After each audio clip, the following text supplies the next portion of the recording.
Greetings again from beautiful West Michigan. My name's Gary, and you guys have seen me here before. I'm an old Mars guy, and I'm an old friend of Rick's. Rick and I go back in this business a long, long ways.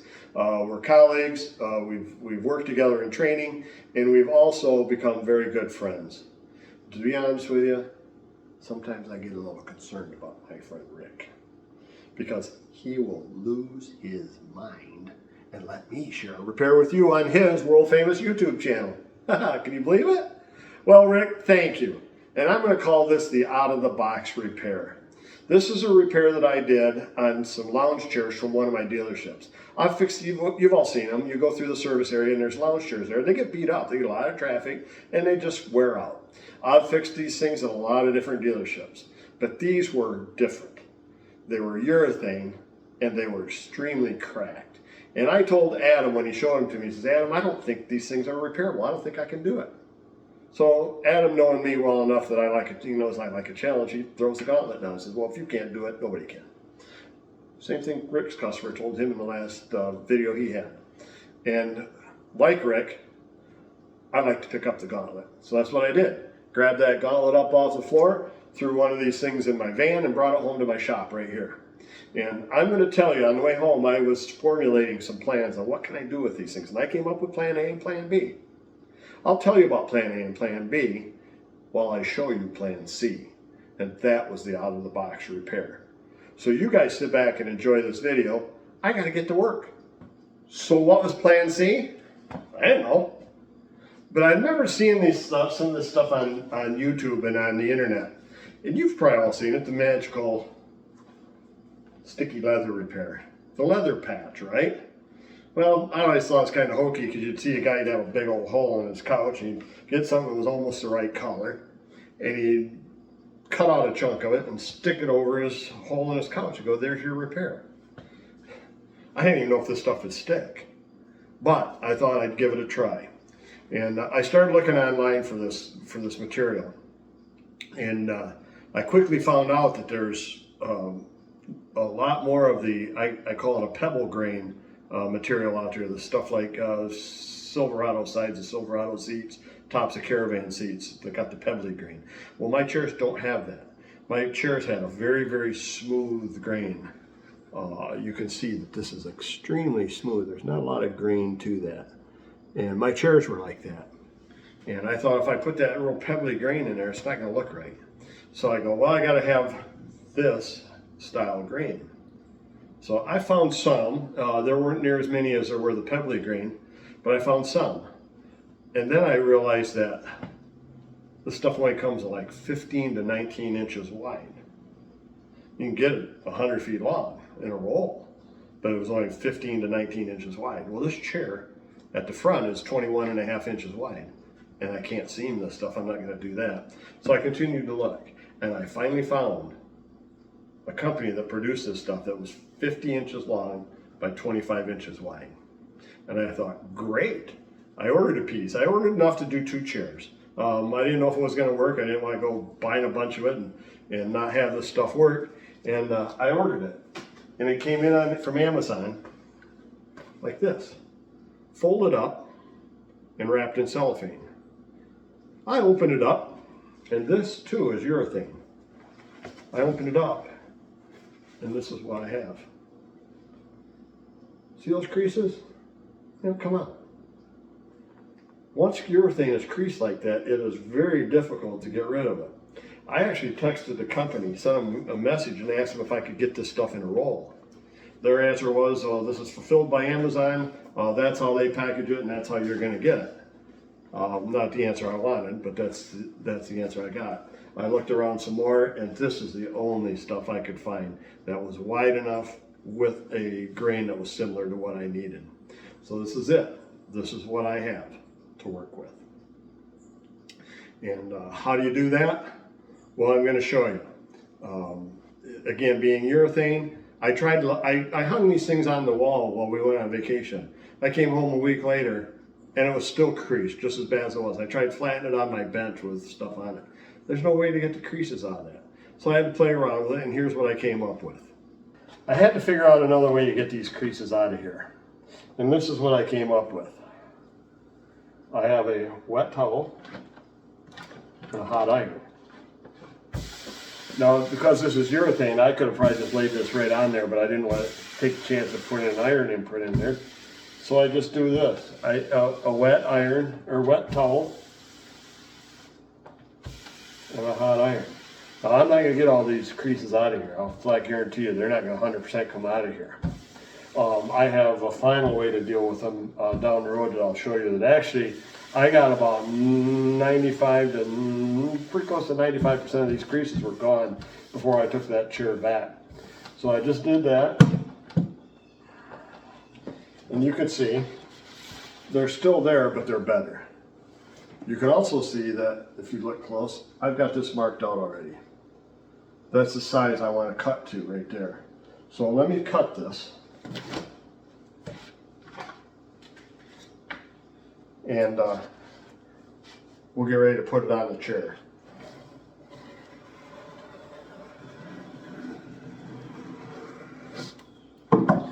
That's enough to do one chair. I can do another chair with this piece.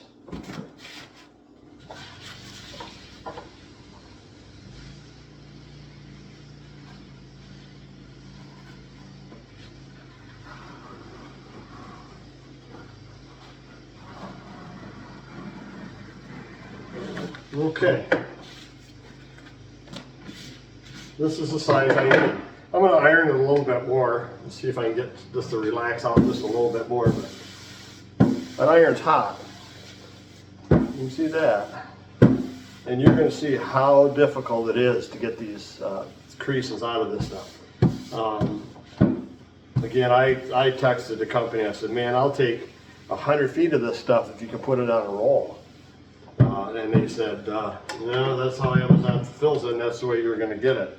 So I thought, well, I'll just find somebody else that's got it. And I wonder where that went. It's one of my ice fishing jigs. Nope, they said that's Amazon fulfillment comes that way, and that's what you're going to get. So I thought, well, I'll find it somewhere else. And I did a diligent search, and I mean a diligent search, and I couldn't find anything that was wide enough with this grain on. This is the only stuff I could find. So this is what I did. I figured out how to make it work. I know from experience, because I've done about 8 of these chairs already, that's about as good as it's going to get. Right there. But see all the creases in it? They will get better. I can make them a little bit better when I get them on the chair. So let me show you how I apply this stuff. So we have our material pre-cut to approximately the right size, but we need to do something with this first. All this distortion, one of the first ones I did, I put it over it to see what it looked like, and what I found out was all these raised areas showed through my repair, showed through that material. So what I started doing from there on was taking a big piece of Teflon like this, and I'm going to iron this flat.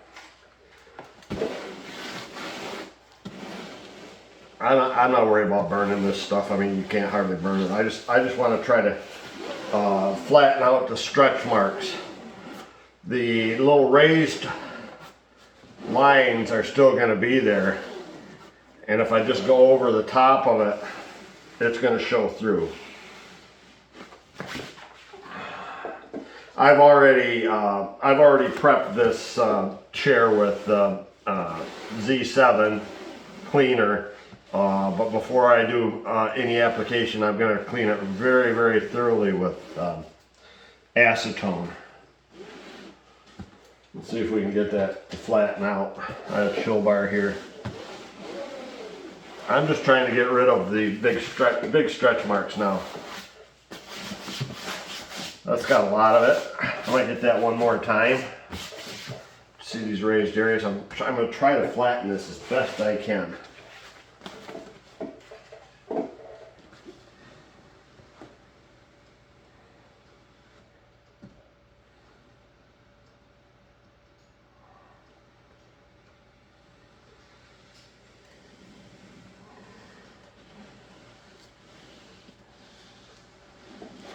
I find that the chill bar does help a lot to chill that.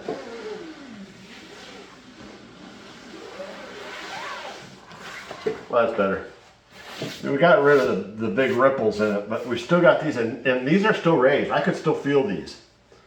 And if I put that material over that, that's all going to show right through the material. So I'm going to clean this up real good with acetone.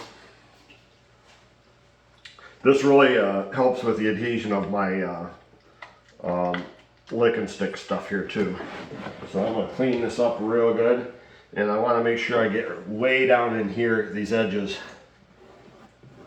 Because if I'm going to have a failure with this stuff coming up, it's going to be probably on these edges that don't get, if they don't get prepped real good. So I'm going to make sure I get way down in that, under that welt cord, because ultimately my goal is to try to tuck that stuff down under that cord so that you don't see it. It's really tough to make it perfect, and I think I mentioned earlier in this video that if I tried to do a template and cut this out, I had I think 11 of these chairs to do, something like that. I'd have had to make a template for every one, because each one of these cushions is just a slight difference in them. So I found that just getting that stuff close, and then we'll trim it once I get it stuck on there. So that's cleaned up pretty good. Again, now I have to do something with this. And what I found was I can take some vinyl repair compound with a big squeegee, if I can find that, it's right here. And I'm just going to cover this up.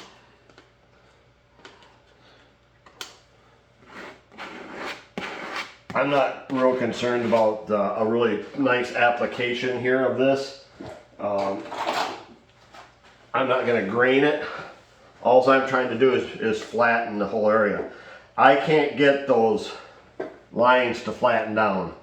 And if I did get them to flatten down, they wouldn't stay that way. They would eventually, as it cooled or as it sat for a while, they would come back. They will raise back up to that height right there, and I'll have that whole situation still. So I'm just going to try to fill it up as best I can, and I'm going to take that iron and I'm going to do this whole area one big piece at a time. And I got to get these too.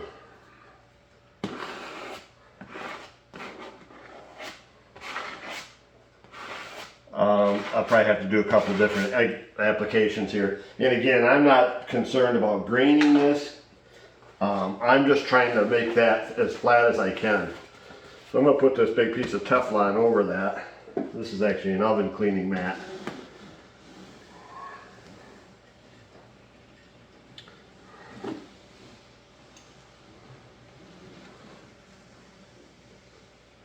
I'll make sure I get that cured. And again, I'm not worried about overheating this thing. It's this thing, I can't overheat it.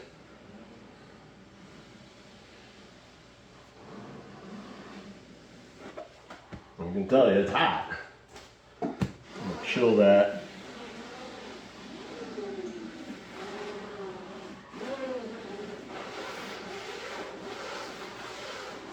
Let's see if I got that cured well enough. Yeah, not bad. Yeah, I came up a little bit there. I might be able to get that to stick down yet.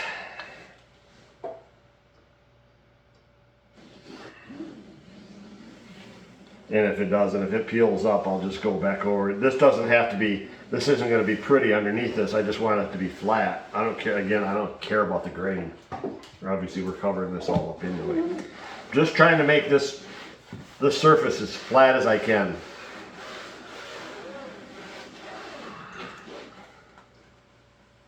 See how we do. That's looking better.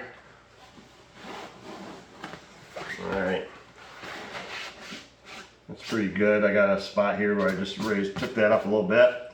This needs some attention. That's raised. I'm just feeling it. Like I said, I've done enough of these to know that I just got to get this as flat as I can. If you look at that Teflon, what that mat does, it puts a kind of a neat grain on here.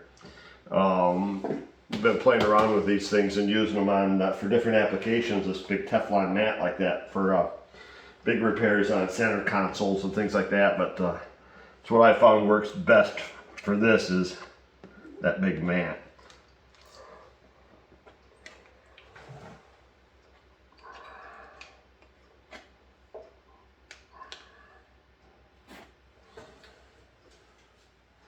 Okay, let's spread this out.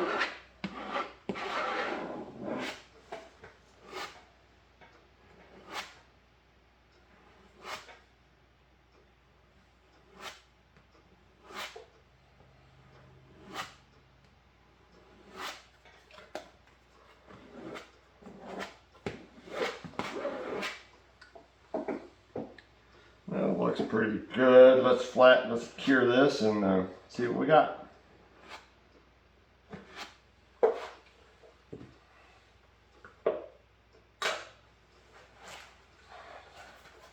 Wrong piece here. Let's use this.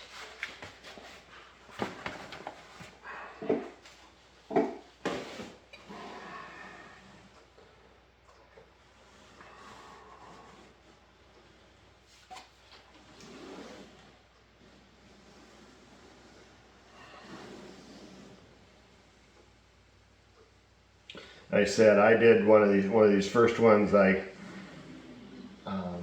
Actually the very first one I tried to repair that as a vinyl repair compound, an area that big, and graining it and just trying to make a repair like that. Well, that didn't work.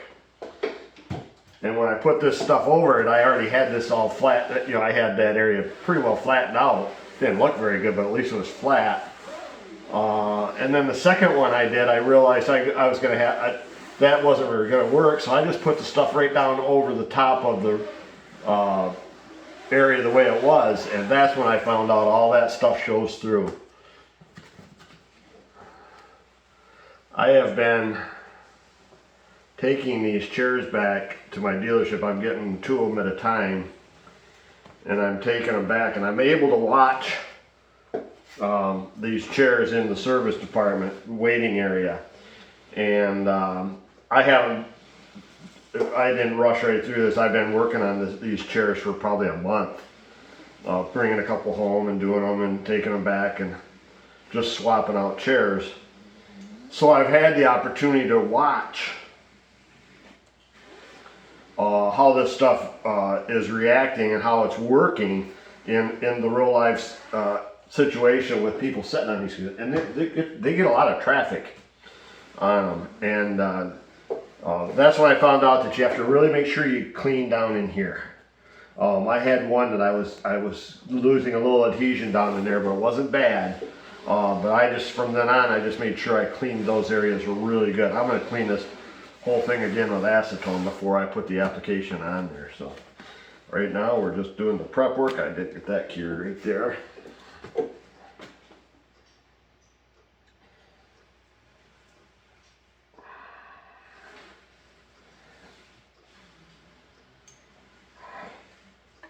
You know, this isn't a rocket science repair. It's not anything wow spectacular type repair, but it's the intent of this video is to show you that there's other ways to do it, and sometimes you just, like I said, plan A, plan B didn't work. We're doing plan C, and I can tell you this, the dealership where these are going back, I deal directly with one of the owners at that store and the general manager, and they are both thrilled with the way these chairs have turned out. Again, I researched these chairs and I found out that I think I said that they're terribly expensive. This chair online I found was a little over $4,000 for just this one chair. They're made, you know, they spend that much money, you'd think they put a decent material on these things that would last longer than that, but yeah, that's what it is. So we're just trying to save a boatload of money. That's really pretty flat now. I think I can go ahead and put my application on there. I went ahead and got this started from out underneath the back. That's kind of tricky. Probably it might be easier just to unpeel that back and cut that back part to get it started. But what I'm trying to do now is this. I got my welt cord here, and ideally I want this to be stuck down underneath that. So I just keep coming back here and tracing that welt cord with my fingers so I can see where it's at.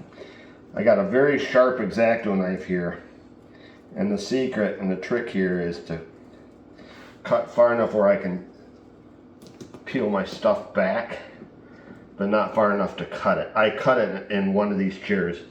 I cut it a little bit right here, but I'll repair that with some probably just a little CA glue. Just put it in there and accelerate it and just push that down over that.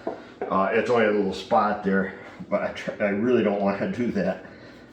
I just found no other way to do this. So the secret is just enough pressure to cut my material and not cut my chair. And staying on that welt cord so I can pull that welt cord back, and I can actually just kind of tuck that right under it, and it rolls right back over the top of it. Looks pretty good. A little high spot there. Push that welt cord back, push my material. That's why I say make sure you clean you want to clean that channel out real good there. I might trim that. I'll have to see if I can tuck that a little bit better. Just going to try to get as much of this out of here as I can. And again, if you just keep coming by like this and finding that valley in that welt cord and try to stay right in it, and try not to cut the chair, but just to cut the material.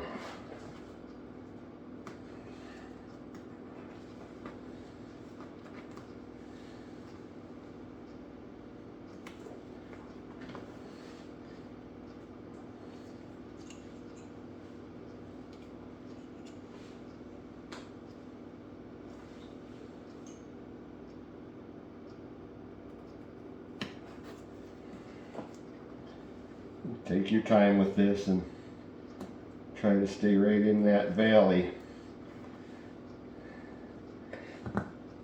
See, I might have to trim that. One of the things that happens there is that this stuff is so sticky, it actually sticks right to that welt cord.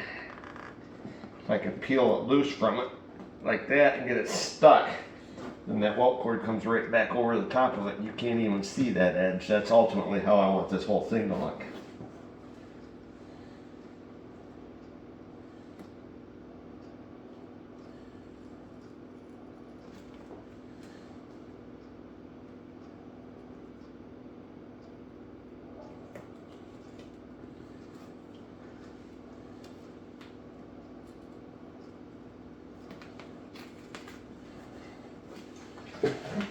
We're just going to work our way all the way around this thing. You'll get the feel of how far you can go. I'm not really actually cutting all the way through this. I'm kind of getting 95 or 99% through it, and then just trying to peel the last little bit of it. Yeah, we're going to get a bottle of acetone here. Okay.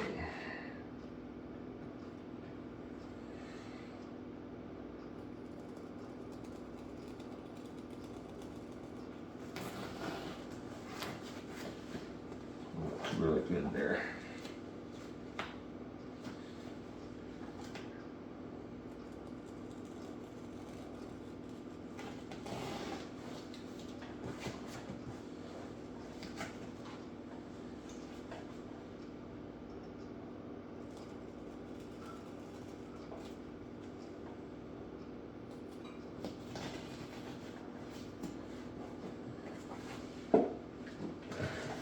Really good so far.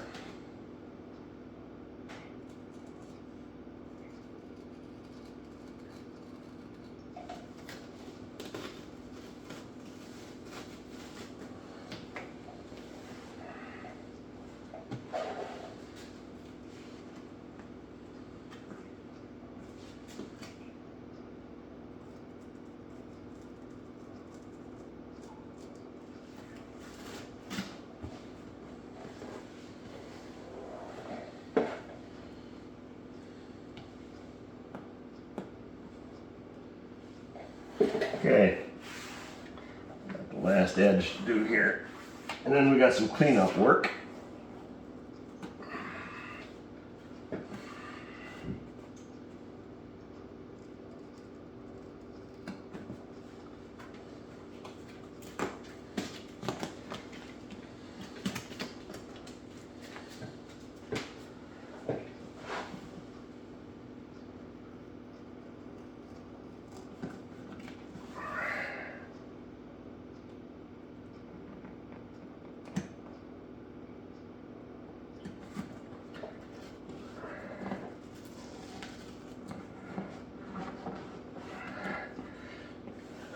One of the things I found is because this is so clean and that acetone makes it so sticky, I got a residue on this bead that I'll come by and clean off when I'm done here.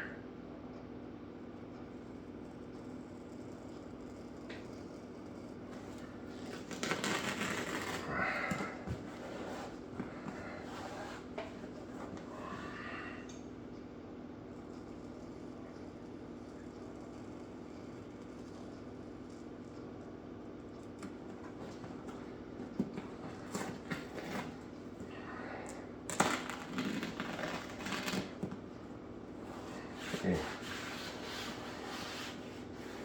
This stuff is surprisingly holds up really well. Again, I've been watching several of these repairs in the dealership, and this stuff is sticking. Like I said, I have a residue here. I found that either lacquer thin or acetone will take that off. I got a couple spots here where I'm a little high. I'll trim. I'm just gonna get all that residue off there.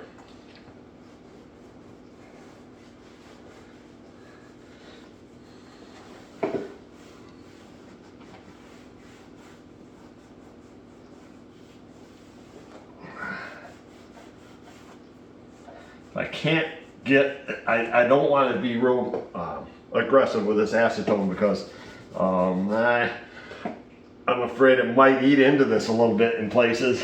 So if I can't get all that residue off and I can see it a little bit, I may take a little dye and a gun and just lightly paint that bead. You can see I got a spot here where I got too deep. I'm just going to fold that in, tuck that down like that, real lightly, put just a little tiny CA glue down in there just to hold that. Probably don't even need to, but I don't want that to go anywhere. The area I'm not happy with is right here. I'm just a little too far out. Let me see if I can get that. There we go. There, I got that tucked right under that welt cord there.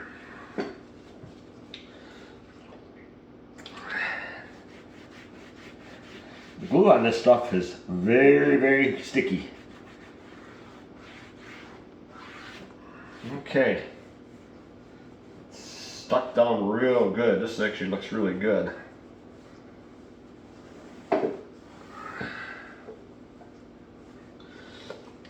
I guess one of the good things about this too is if down the road one of these chairs starts to fail, I can peel this off and do it again. I've got a little bit of extra material. The way I had to buy it, I ended up with a little bit of extra, so I'll just keep it around. And I'll watch these chairs. I'm at that Honda store every week, so I have to go back to the parts department every week with an invoice. So I walk around on them, and the ones that aren't being set on, I inspect. And if I see one that's failing, I'll bring it home. I'll bring it back with me and redo it for them. I won't charge me anything for it. We negotiated a pretty fair price to get these, to do these things. So I'll just keep doing them until I run out of material. So there it is, Plan C repair. I'll keep that in my toolbox. It's not something I'm going to go to on a regular basis because it's not ideally how I would like to fix things. But as Rick mentioned in a video on hand stitching, sometimes we got to do what we got to do. And sometimes it's Plan C. So I hope you guys got something out of this video. I enjoyed making it. I always enjoy making these videos for you guys. And I really appreciate my friend Rick letting me share. So for now, so long from West Michigan. Because it took me so long to get those videos of that chair repair to Rick, it's given me the opportunity to do a follow-up and actually give you a report on how they look. And the other thing that happened was this ties in perfectly with Rick's consumer goods dilemma video that he just posted, because that's exactly what this is. As technicians, we're dealing with all kinds of this stuff today. Urethane like that, bonded leather. That's been an issue for a long time. I'll tell you about the ways I deal with bonded leather. We're dealing with soy-based products in the high-end Toyotas, the Avalons. Have got a product in it that's horrible to work with. There'll probably be a video or warning on that down the road. But in the meantime, I just want to talk real quickly about my Plan C repair. And it occurred to me that I never really explained Plan B. When I took those chairs home with me, I was going to either repair them or I was going to pull a chair apart and replace the center section material. And I realized real quickly I'm not going to repair these things. I tried to take one of those chairs apart, and after about an hour I realized it wasn't worth my time or their money to try to replace that material. That's when I found Plan C. I came up with Plan C, the peel and stick vinyl product. You can find it online. And I want to tell you something about that. Don't be afraid to use it. If you got that type of the type of repair like that, it was perfect for that repair. That stuff I've watched for 3 or 4 months now is stuck down. You can't get it off. The only issues with it is remember how it was deformed from people sitting on it? Well, it's doing that again. They're just deformed, but they're not cracked. And all the creases I was worried about have relaxed right out of it. You can't even see it. So that was a great Plan C repair. Don't be afraid to try that stuff. I've got two pieces of furniture I've sent Rick pictures on that were just delivered to my shop yesterday.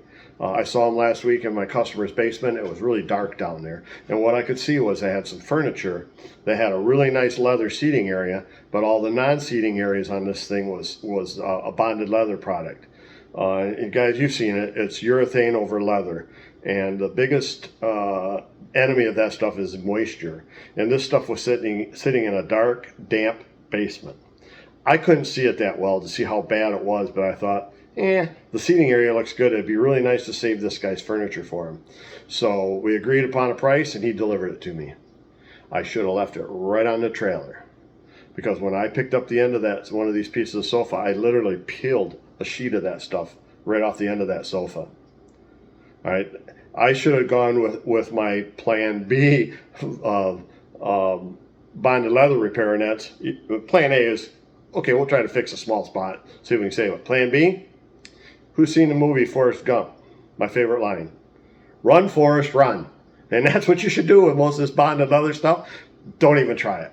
If it gets this bad, don't even try it. The pictures you see here are some of the what I ended up with. I had to call my customer and tell him, says, man, there's just no way I can repair this. This stuff is not going to stick down. It's just peeling. I can't get it to stop peeling. But I did offer him a Plan C. This same vinyl stuff comes in different colors. I can get a brown that's real close to the base color on this thing, and with a little bit of dye work, I can make it match exactly what's there. I would cut in one solid piece and cover the whole end of these. I got a sofa and a love chair. All 4 ends are doing the same thing.